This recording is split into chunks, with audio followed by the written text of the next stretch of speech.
L'île de Bi ou la béance des sens par Yuma Mudra aux éditions Le Souffle d'Or, page 171. J'essaye de t'expliquer. C'est malheureux de l'avouer, mais les beaux sentiments sont de la pacotille. En réalité, dans le cœur même de la passion, une romance se résume à la fine couche de cendres soufflée aux quatre vents. Il ne reste ni toi ni moi. Nous avons disparu. Au cœur d'une énergie qui ne divise plus, ma question, moi-même, et l'objet de l'action se sont évaporés.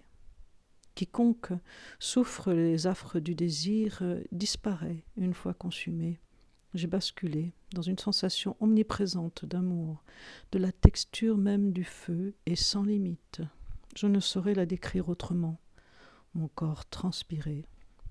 Mais en réalité, je n'avais ni chaud ni froid. Les contrastes douloureux entre ma solitude et mon désir de t'accompagner se sont annihilés en me libérant par la combustion. Mon identification dissoute au sein du feu éradique le 1 et le 2. La voix qui danse nous unit. La danse ne ment jamais. À la suite de notre rencontre, mes processus physiologiques se sont intensifiés. Pourtant, nous ne nous sommes pas touchés. La nuit qui vient de passer dans cette intimité, seule, avec un secret dans la nature et de briller, mes roues en éveil tournent à plein régime. Sans résister, me laisser consumer en transe et lucide. L'envie de te solliciter, de reproduire mon éternel schéma. Dans une vie, on répète le modèle de la relation amoureuse, le même, que l'on interprète avec des gens différents qui, pourtant, ne se ressemblent pas.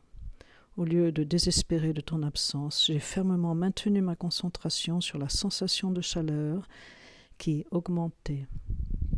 C'est plus difficile que de contrôler une colère, parce qu'une amoureuse ne réalise pas qu'elle souffre en s'accrochant. Mais j'y suis arrivée. Je ne bougeais plus. Je ne faisais que transpirer.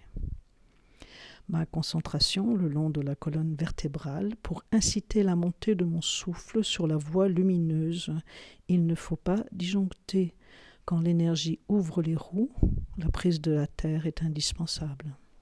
La clé est de se détendre tout en restant vigilant. C'est difficile à décrire. J'ai découvert que je n'avais pas besoin de faire l'amour ni de me stimuler. Le désir se suffisait à lui-même.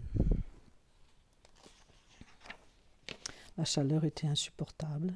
Je m'en approchais. Surtout, ne pas fuir l'intensité. Ma passion a fusionné avec le désir dans la lourdeur moite de la canicule. Un geyser brûlant m'a trituré. Simultanément, j'avais conscience de perdre ma vieille carapace, qui j'avais été et qui je ne serai plus jamais. Le plaisir et la douleur simultanés accompagnés d'une peur viscérale de mourir. En quelques instants fugaces d'une puissance indicible, mes vieux schémas ont cramé. Depuis, j'ai l'impression de surfer sur des rayons du soleil.